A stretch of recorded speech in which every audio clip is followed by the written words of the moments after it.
Hi friends, welcome back to my YouTube channel. ഇന്ന് നമുക്ക് ഒരു ഉപ്പേരി ഉണ്ടാക്കാം അല്ലേ? നിങ്ങൾ തമ്നയിൽ കണ്ട പോലെ തന്നെ ചീര ഉപ്പേരിയാണ് നമ്മൾ ഉണ്ടാക്കാൻ പോകുന്നത് വിത്ത് ജസ്റ്റ് ഫ്യൂ ഇൻഗ്രീഡിയൻസ്. കണ്ടില്ലേ, ഇത്രയും കാര്യങ്ങൾ മാത്രം മതി. ചീര ഉപ്പേരി എന്ന് പറഞ്ഞാൽ നമ്മുടെ നാടൻ ആ ചീരയല്ല കേട്ടോ. നമ്മൾ പാലക്ക് എന്നൊക്കെ പറയില്ലേ, പാലക് പനീറിലൊക്കെ യൂസ് ചെയ്യുന്ന ചീര ഉണ്ടല്ലോ, പാലക് ചീര എന്നാണ് ഞങ്ങൾ പറയുക. എന്താ ശരിക്കും അതിന് പറയാന്ന് എനിക്ക് അറിയില്ല കേട്ടോ. പാലക്കും ചീരയും ഒന്നല്ലേന്ന് ചോദിച്ചാൽ ശരിയാണല്ലോ, എനിക്കറിയില്ല. എന്തായാലും നമ്മൾ പാലക് പനീറിനൊക്കെ യൂസ് ചെയ്യുന്ന ചീര, നമ്മുടെ നാട്ടിൽ കിട്ടുന്ന ചീര തന്നെ, അത് വെച്ചിട്ട് വളരെ സിമ്പിളായിട്ട് വളരെ മിനിമൽ ഇൻഗ്രീഡിയൻസ് വെച്ചിട്ട് നല്ല ടേസ്റ്റി ആയിട്ടുള്ള ഒരു ഉപ്പേരി എങ്ങനെയാണ് ഉണ്ടാക്കുക എന്നുള്ളതാണ് നമ്മൾ നോക്കാൻ പോകുന്നത്. അപ്പോൾ അതിന് വേണ്ടിയിട്ട് നമ്മൾ പാലക് ചീര നന്നായിട്ട് കഴുകി നന്നായിട്ട് ചെറുതായിട്ട് കട്ട് ചെയ്ത് വെച്ചിട്ടുണ്ട്. പിന്നെ നമുക്ക് വേണ്ടത് വെള്ളുള്ളി നമ്മൾ നീളത്തിൽ അരിഞ്ഞു വെച്ചിട്ടുണ്ട്. അതായത് ഭയങ്കര തിന്നൊന്നും ആവണ്ട കേട്ടോ, ഇതേപോലെ ഈ ഒരു രീതിയിൽ അരിഞ്ഞു വെച്ചിട്ടുണ്ട്. അതേപോലെ പച്ചമുളക് അരിഞ്ഞു വെച്ചിട്ടുണ്ട്. പച്ചമുളക് ചിലര് കീറിയിടും, അതായത് നടു കീറിയിട്ട്. അപ്പൊ എന്താന്ന് വെച്ചാല് ചിലപ്പം നമ്മൾ ഇത് ഒരേ കളർ തന്നെ ആവുകൊണ്ട് എടുത്ത് കഴിക്കുമ്പോൾ ചിലപ്പോൾ ആ ഒരു ഹോൾ നീളത്തിലുള്ള സംഭവം നമ്മൾ കടിച്ചു പോവും. അപ്പൊ വല്ലാണ്ടിരിക്കും. ഇങ്ങനെ ആവുമ്പോൾ എല്ലാവരുടെയും സ്പ്രെഡായി കിടക്കുകയും ചെയ്യും, കടിച്ചാൽ വരില്ല. ഓരോന്നും അവിടെ ഇവിടെയൊക്കെയല്ലേ ഉണ്ടാവുക. അതുകൊണ്ട് ഞാൻ എപ്പോഴും ഇങ്ങനത്തെ സംഭവങ്ങളിലൊക്കെ ഇങ്ങനെ അരിഞ്ഞിട്ട് ഇടല്. പിന്നെ ലേശം മഞ്ഞപ്പൊടി, അതേപോലെ ആവശ്യത്തിനുള്ള ഉപ്പ്, പിന്നെ എപ്പോഴും പറയുന്ന പോലെ തന്നെ വെളിച്ചെണ്ണ വേണം. അത് ഞാൻ ഇവിടെ വെച്ചിട്ടില്ല, വെളിച്ചെണ്ണ ഓഫ്കോഴ്സ് വേണമല്ലോ. അപ്പോൾ ഇത്രയും കാര്യങ്ങൾ മാത്രമേ വേണ്ടൂ. അപ്പോൾ നമുക്കിത് എങ്ങനെ ഉണ്ടാക്കുക എന്നുള്ളത് നോക്കാം. അതിനായിട്ട് ഞാൻ കുറച്ച് വലിയൊരു ചട്ടി തന്നെ എടുത്ത് വെച്ചിട്ടില്ല കേട്ടോ. ഞാൻ ഇപ്പൊ യൂസ് ചെയ്യുന്ന ബിരിയാണി പോട്ടാണ്. സംഭവം ചീര റെഡിയാക്കി കുക്കായി വരുമ്പോഴേക്കും കുറച്ചാവുമെങ്കിലും നമ്മളിത് ഇടുമ്പം കുറെ ഉണ്ടാവുമല്ലോ. അപ്പം ഇളക്കാൻ എളുപ്പത്തിന് ഞാൻ എപ്പോഴും ഇങ്ങനത്തെ ചീര പോലത്തെ സംഭവങ്ങൾ ചെയ്യാൻ വേണ്ടിയിട്ട് കുറച്ച് വലിയ സംഭവം തന്നെ, വലിയൊരു പാത്രം തന്നെയാണ് എടുത്ത് വെക്കുക. അപ്പോൾ ആദ്യത്തെ വെള്ളമൊക്കെ വറ്റട്ടെ, എന്നിട്ട് നമുക്ക് ചെയ്യാം. ഞാൻ അടുപ്പ് ഓൺ ചെയ്തിട്ടുണ്ട്, വെള്ളമൊക്കെ വറ്റിയിട്ടുണ്ട്. ഇനി ഇതിലേക്ക് നമുക്ക് ആദ്യം തന്നെ ആവശ്യത്തിനുള്ള വെളിച്ചെണ്ണ ഇടാം, ഒഴിക്കാം. യൂഷ്വലി ഒഴിക്കലാണ്, ഇവിടെ ഈ കട്ട പൊടിച്ചിരിക്കുന്നോട് ഇടാം.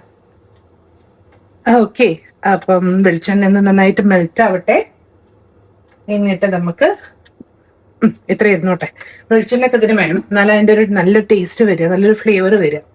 അപ്പോൾ വെളിച്ചെണ്ണ ഉരുകട്ടെ. അത് കഴിഞ്ഞിട്ട് നമുക്ക് അടുത്ത സ്റ്റെപ്പിലേക്ക് പോകാം. അപ്പൊ ദാ വെളിച്ചെണ്ണ ഉരുകി നന്നായി ചൂടായിണ്ടേ. ഇതിലേക്ക് നമുക്ക് വെള്ളുള്ളിയും പച്ചമുളകും ഇട്ടിട്ട് നന്നായിട്ടൊന്ന് വാട്ടാം.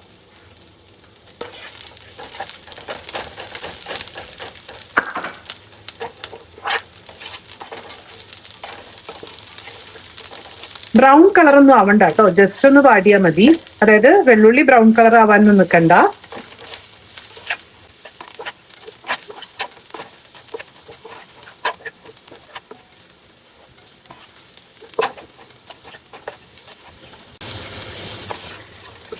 ഇത്രയാവുമ്പോ നമുക്കിതിലേക്ക് എടുത്തു വെച്ച ചീര ഉണ്ടല്ലോ, നമ്മുടെ ചീര ഇട്ട് വെക്കും.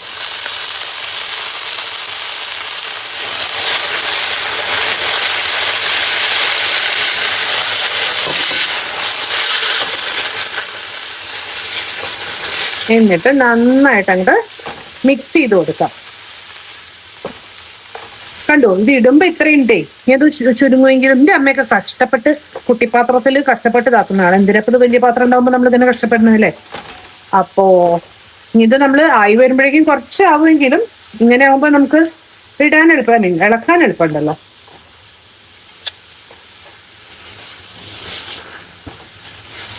ഒന്നെല്ലാം മിക്സ് ആയി വരുമ്പോ നമുക്ക് എടുത്തു വെച്ച് ഉപ്പ്, അതേപോലെ മഞ്ഞപ്പൊടി ഇതും കൂടി ഇട്ടിട്ട് നന്നായിട്ട് വീണ്ടും മിക്സ് ചെയ്യാം.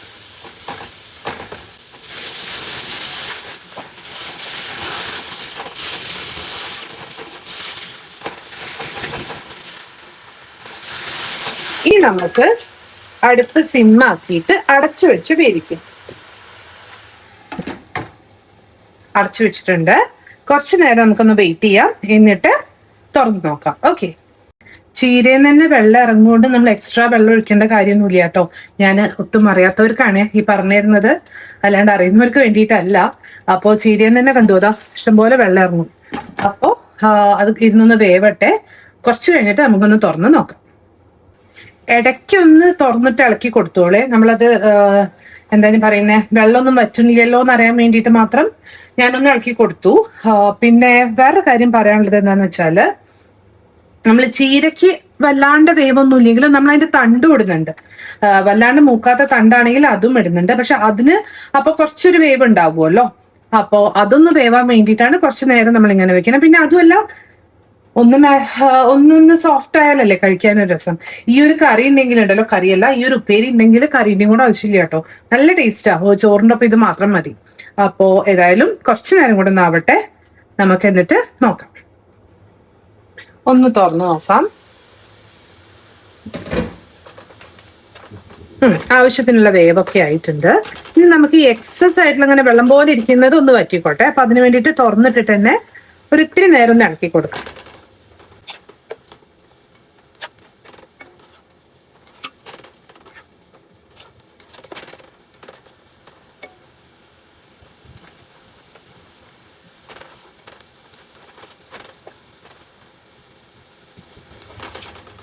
വല്ലാണ്ട് ഡ്രൈ ആവേണ്ട ആവശ്യമില്ല കേട്ടോ. അപ്പോ ഓൾമോസ്റ്റ് നമ്മുടെ എക്സസ് വെള്ളമൊക്കെ വറ്റിയിട്ടുണ്ട്. ഇനി നമുക്ക് കുറച്ച് വെളിച്ചെണ്ണയും കൂടെ, ഇപ്പം അധികമൊന്നും വേണ്ട, കുറച്ച് വെളിച്ചെണ്ണയും കൂടെ ആക്കിയിട്ട് ജസ്റ്റ് ഒന്ന് സോട്ട് ചെയ്തിട്ട് ഓഫ് ചെയ്യാം. ഇപ്പൊ വേണമെങ്കിൽ ഒന്ന് ജസ്റ്റ് ഹൈ ആക്കാം. ഓഫ് ചെയ്യുന്നതിൻ്റെ മുമ്പേ ഒന്ന് ഹൈ ആക്കി ഒന്നുകൂടെ നന്നായി സോട്ട് ചെയ്തിട്ട് നമുക്ക് ഓഫ് ചെയ്യാം.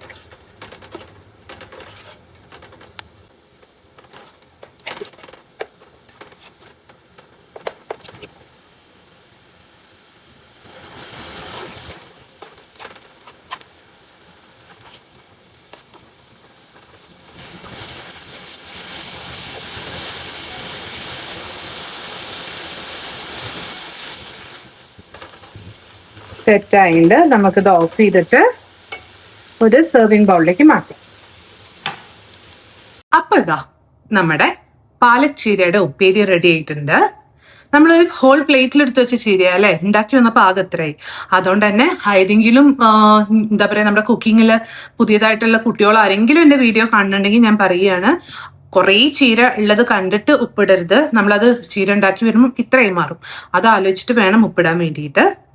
പിന്നെ നിങ്ങൾ ആരെങ്കിലും എൻ്റെ വീഡിയോസ് സ്ഥിരമായിട്ട് കാണുന്നുണ്ടോ? കുറച്ച് സബ്സ്ക്രൈബേഴ്സ് ഒക്കെ ആണെങ്കിലും ഉണ്ട്. അവരൊക്കെ സ്ഥിരമായിട്ട് കാണുന്നുണ്ടോ എന്നൊക്കെ ഒന്ന് കമൻറ്റ് ചെയ്യൂ കേട്ടോ.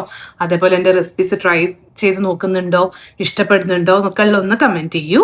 അതേപോലെ ഇതുവരെ സബ്സ്ക്രൈബ് ചെയ്യാതെ ആരെങ്കിലും വീഡിയോ കാണുന്നുണ്ടെങ്കിൽ ഒന്ന് സബ്സ്ക്രൈബ് ചെയ്ത് സപ്പോർട്ട് ചെയ്യൂ, ലൈക്ക് ചെയ്യൂ, കമൻറ്റ് ചെയ്യൂ, വേണ്ടപ്പെട്ടവർക്ക് ഷെയർ ചെയ്യൂ.